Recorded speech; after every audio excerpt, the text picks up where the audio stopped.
Hey everyone, it's Brian and Marty here at PSX 2016. And Marty, 3D platformers are back. Oh my God. You're so excited. I am so excited. We both got to play Yooka-Laylee Yes. today, coming in 2017. It's from the sort of the original Rare team that worked on Banjo-Kazooie. Yeah, now at Playtonic, they left Rare. Yep. This was a crowdfunded game. We know we're stoked. It slipped to early next year. Yeah. But we finally got to play it. This is a big, colorful, gorgeous platformer that is very unabashedly Banjo-Kazooie, and that is totally fine with me. Yeah, I had this amazing experience playing Yooka-Laylee today in that I didn't know where to start. And I mean that not in a way that it's convoluted or complex or overly confusing, but in that these worlds are really big, and everywhere you look, it seems like there's something to do. And there is. I kind of miss that feeling. Yeah, which is totally great. There's a bunch of NPCs. There was a snake named Trouser who you buy new movesets from. Yep. There's sort of a mumbo-jumbo-esque character that can transform you into different things. You transformed into a flower and had to pollinate a bunch of other flowers. Which was, I'll be honest, it was weirdly sexual. There was like this father flower that was just like, my daughters need love. And I was like, all right, I guess I'm here for you. All 6 of them? All 6 of them. There's these little arcades that are going to have retro games, but it is this giant open world. And like you said, it's colorful. And you're like, all right, go where you want and do what you want, which I really miss that sort of freedom of being like a Mario 64 being dropped into a level and being like, all right, go explore. Have fun, kids. I feel like we're very spoiled in modern days now with like sandbox games in that like they drop you in this open world, you can do whatever you want.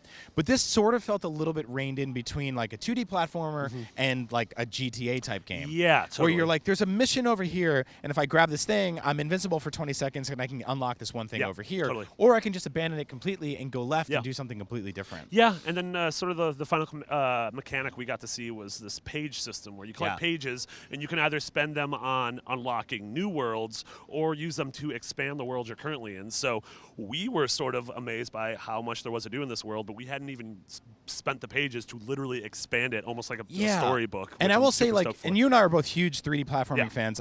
In sort of the pantheon of what a 3D platformer can do to overwhelm you, I don't feel like this is getting into like Donkey Kong 64 territory. No, it's walking a smart line. Yeah, there aren't too many collectibles. It's not too overwhelming, but it's just kind of perfect in terms of like camera control. Felt really good. I played a Minecraft area that was like minecart. A minecart, not Minecraft. They'd get sued. A minecart level, which was really cool. It was just sort of a mini game. I had an option at one point, like if you want to go right, you can play this big arcade. If you want to go left, you can do a minecart area. If you want to go up there, you can pollinate those girls again. I was like, all right, weird options today, but I love the characters. I love how tongue-in-cheek it is. I love how sort of like weirdly borderline raunchy some of it is. Yeah, I mean these are also the people who made Conker's Bad Fur Day, so you could totally see a little bit of that in there. Any last words on Yooka-Laylee? No, I'm so stoked. Honestly, this is I've been following this one for a year and a half since it was announced, and I cannot wait for it to come out in a couple months. Well, ladies and gentlemen, 3D platformers are back with a vengeance, and we are so excited for them. Starting with Yooka-Laylee in 2017. Marty, thank you so much. Of course. For all things PSX, IGN, right here. Thank you for rocking with us.